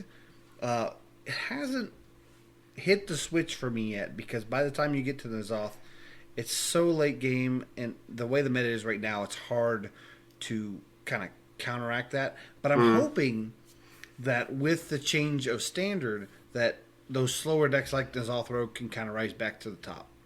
It all depends on what comes up, but I'm sure we will see some cards that aren't played as much really rise up. Sort of like the future-proof Tempo Mage. It really had some cards in it that aren't seeing as much play now. Exactly. So that'll be good. Oh, and I did want to say with Jade Swarmer, the thing that feels great is when you play Unearthed Raptor with it. Because with the Jade package, you just want as many Jade cards as you can get, and Unearthed Raptor becomes a Jade card if you're able to get it off. Especially if you brand Unearthed Raptor the Jade Swarmer, but that's living too much. I was just about to say that. Were you? And the great thing about Jade Swarmer is he's a stealth minion, so you can put him out and then give it a turn, and then be able to do the Unearthed Raptor the following turn. So sure. It gives you a little flexibility with that combo. That's very cool. Well, the one card that I thought of that I was meh about that I now love, I'm really a big fan of Burgly Bully, and I guess this isn't quite fair because when we reviewed this card on Valence Chosen, I thought that it was a great intermediary of all of the Trogs from the past sets. Because the Trogs and Trog Zor just had these really powerful effects that your opponent could not play around. They had to just kill it, period. They couldn't let you have a free Burly Rockjaw Trog or something like that. But Burgly Bully, I think, creates an interesting conundrum for your opponent, where giving you a coin seems kind of fine. It doesn't seem like it's going to be that threatening. It's just a coin. It's a little extra change in your pocket. You know, what harm are you going to do with that, right? But in the right deck, like in a Reno Mage with an Archmage Ananitas, or in a Rogue, obviously, coin can be a big deal. So I've been seeing this card pop up a little bit in competitive play, and it's doing quite well, it seems. Yeah, I haven't played with Burgly Bully. It's really good with Ananitas. I know that. But the one thing I had is off one of my evols, on my Evol Shaman, I got Burgly Bully and Stone Splinter Trog. Oh, wow. And they pretty much had to choose which Trog am I going to spell down, because if I spell this one down, it's going to get a plus. This one over here, it's going to... Right. Either way, I'm getting a benefit. They chose just to concede at that point, so I didn't get to see the result. But that's a good choice, too. It was kind of neat to have multiple Trogs on the board, and they have to kind of choose which ones they're going to remove, which maybe there's a Trog deck out there. I don't know. Maybe I have to go. And Wild, at least, or something like that. Yeah, definitely Wild, yeah. Well, what about you? Were there any cards you were meh about that you now love? There was a card I was supremely meh about, and that was Dirty Rat. I thought it would be horrible and have zero upside. Really? I mean, come on. Yeah, I mean, you're a 2-mana 2/6, sure, that's great, but you're giving your opponent a minion. I don't care what minion it is. It can't be good. Well, I figured out it is an awesome card, especially in Reno decks, and definitely has zero upside because I'm zero, and it works for me. So that's good. So, right. And I think it's pretty neat. A lot of people use it to remove something out of their hand to then quickly be able to remove it. Mm-hmm. I've also found it useful if my opponent's low on hand size and I think they don't have a minion. It's basically a 2-mana 2/6 with no downside at all. You don't have to use another spell to remove anything. Which actually we had that happen in one of our games, if I remember correctly. I put him out. You had nothing but spells in your hand, so 2-mana 2/6 with taunt. Nothing wrong with that. And I think it ended up eating up a fireball. It did, because I was holding on to my polymorphs for what was to come. But I was actually hoping you would use a polymorph on it because I knew that would. Polymorphs are the bane of the giants. Secrets. You don't want your giants to get polymorphed in that deck. And the big thing is polymorph hurts it, hex hurts it, but devolve, the shaman spell, does not affect the giants because there's nothing for them to go down to. Oh, that's it. The 12 cost ones. Yes. Because there's, I guess, Sea Giant is the only one that would be less than that. Sea Giant's a 10, right? Yeah. So that'll devolve. All the other ones other than Sea Giant. Yeah, I guess that's right. But yeah, your Molten Giant is still going to be a Molten Giant. In fact, it's no 24 costs. In fact, if it's got health, it's been hurt, then it won't. Okay. No.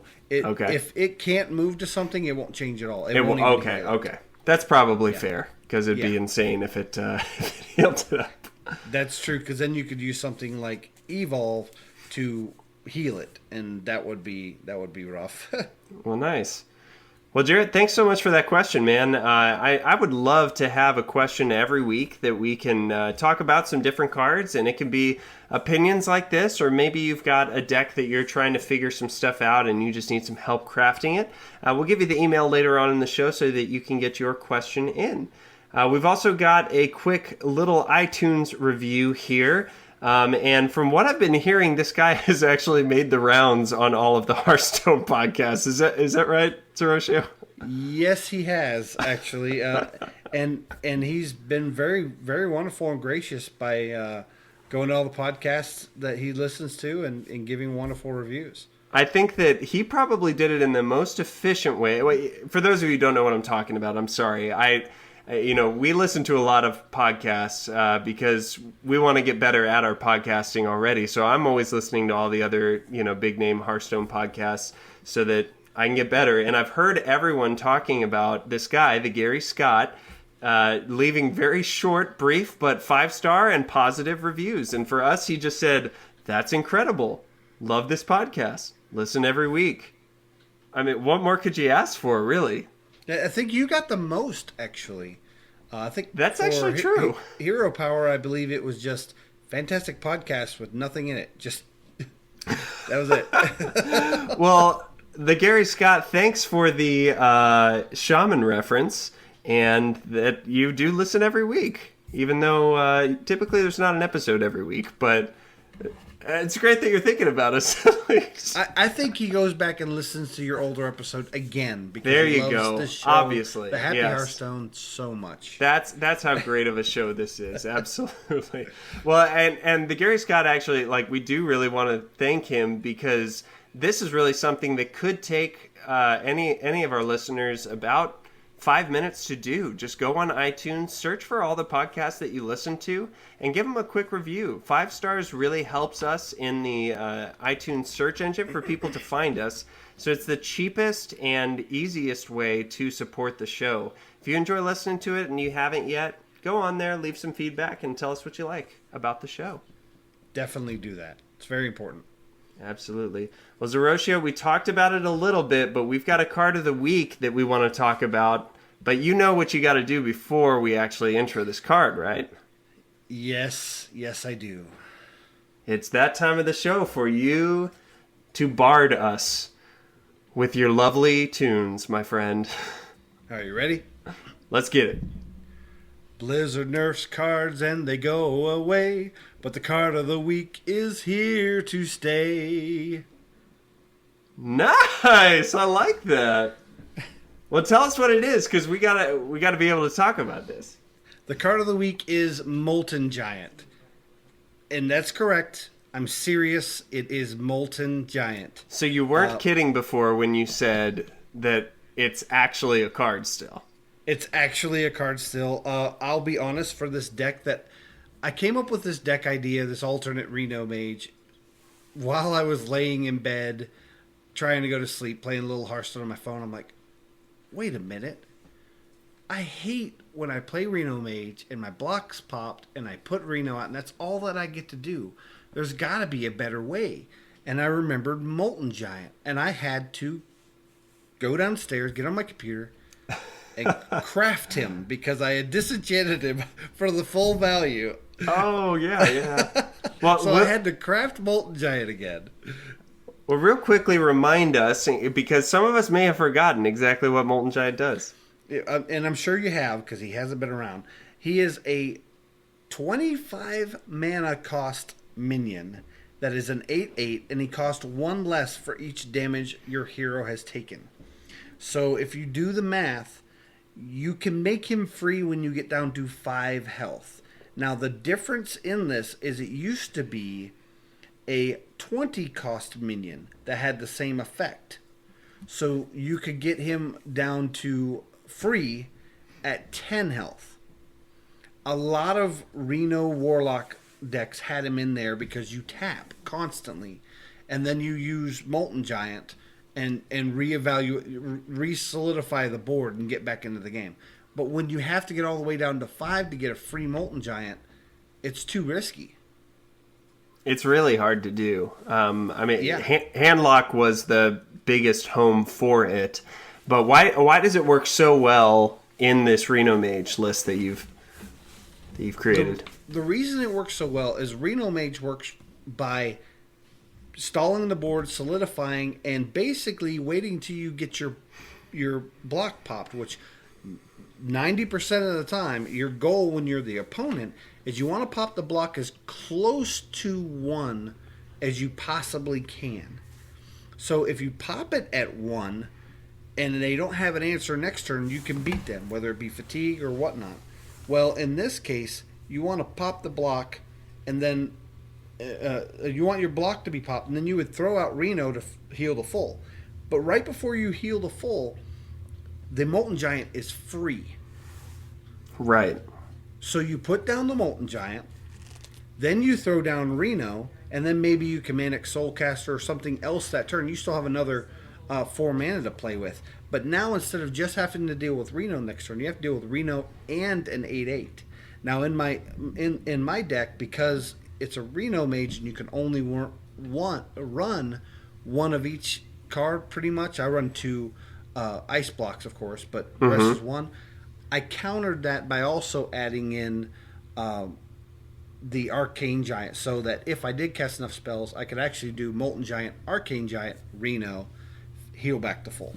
So I think it's really one of the smart things that you've got two big plays that you can make in Arcane Giant or Molten Giant, and then you've got 2 catches on the other side of it. So on their own, they won't do anything because you've still got 1 damage or 1 HP, and I think it's 6 of the 9 heroes can kill you without anything in their hand.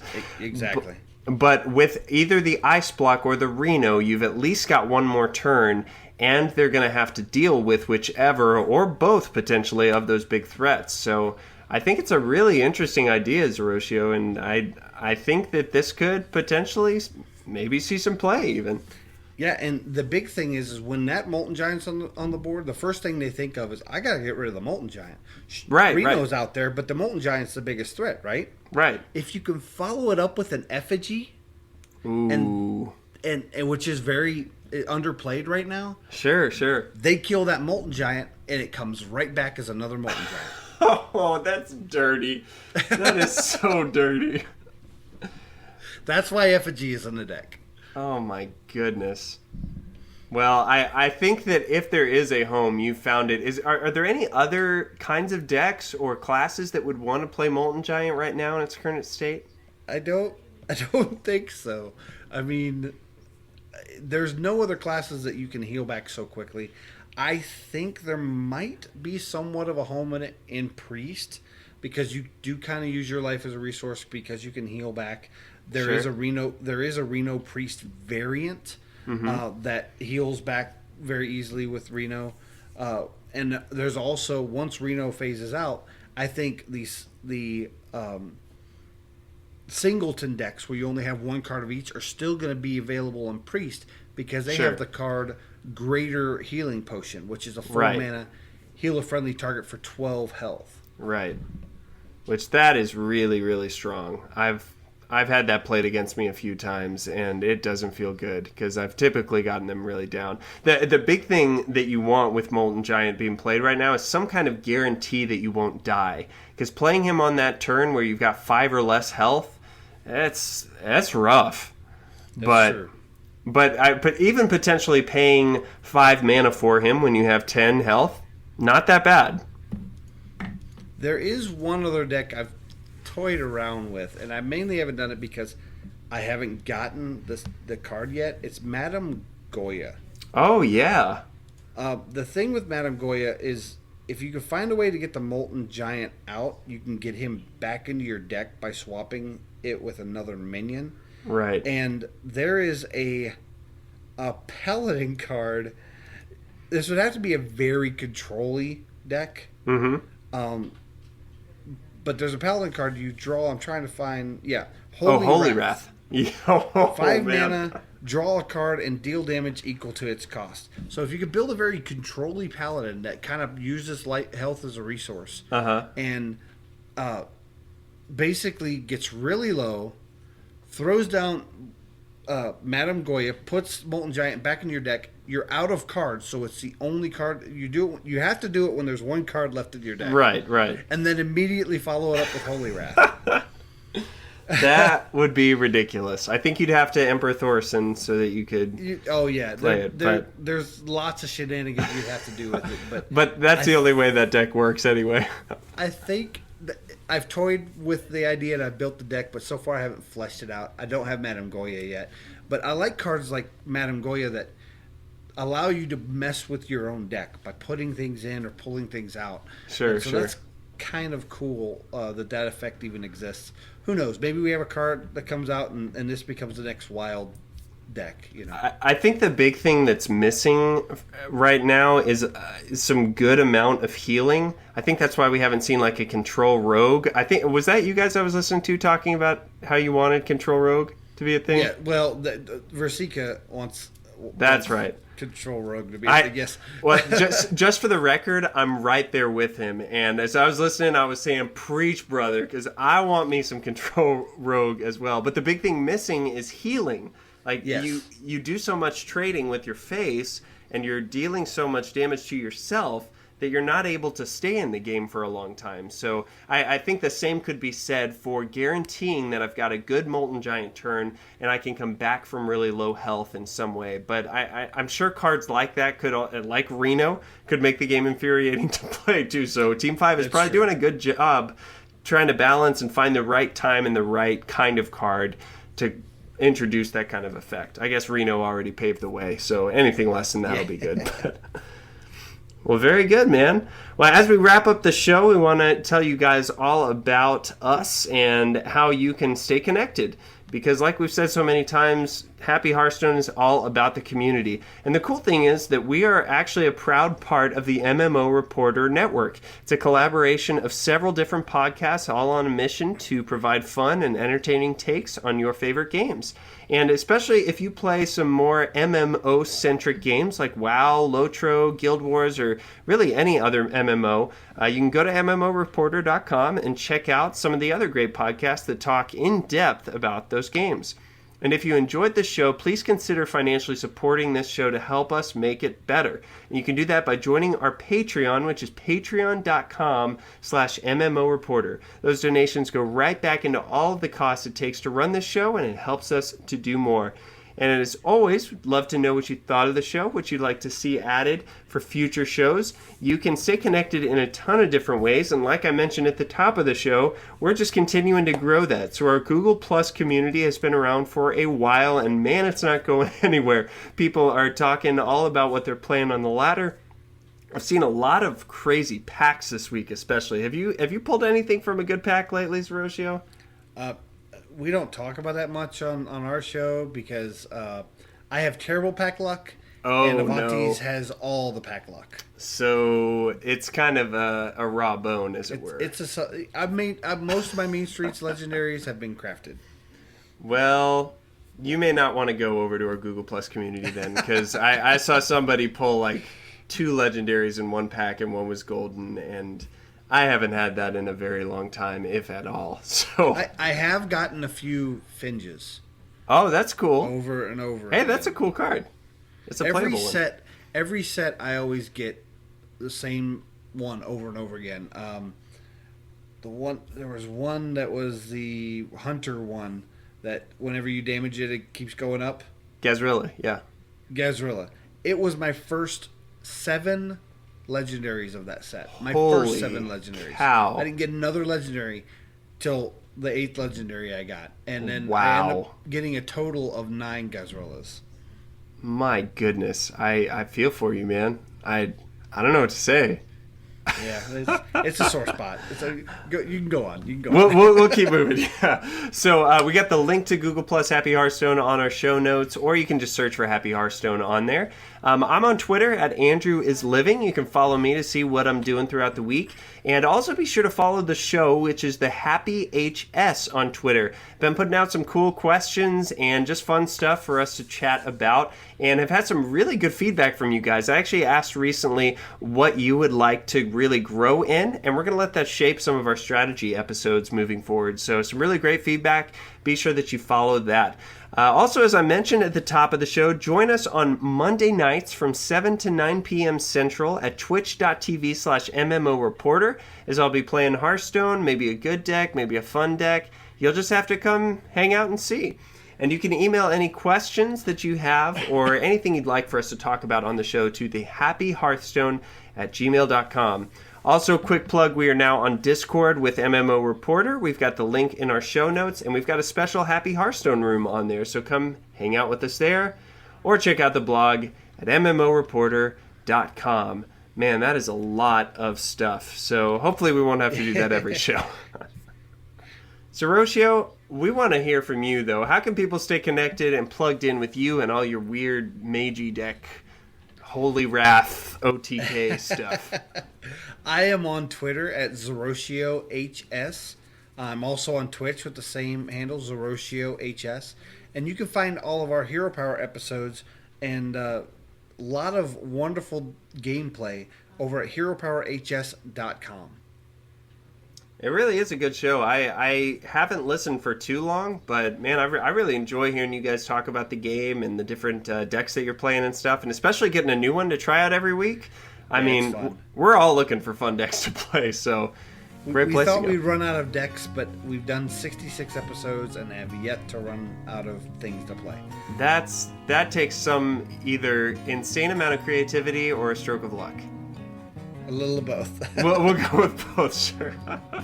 Well, thanks so much for joining us, Zerotio. Really appreciate you coming on and treading into this new era of Happy Hearthstone with me. No problem. Thanks, everybody, for listening, and don't forget to use your hero power. Always. Thanks again for visiting the Happy Hearthstone and having a little fun with us. We'll see you next time. Thanks for watching the video, everybody. Don't forget to check out all the other podcasts at MMOReporter.com or by clicking on any of the links here. And please check out our Patreon campaign at patreon.com/MMOReporter. Thanks, everyone, and see you in game.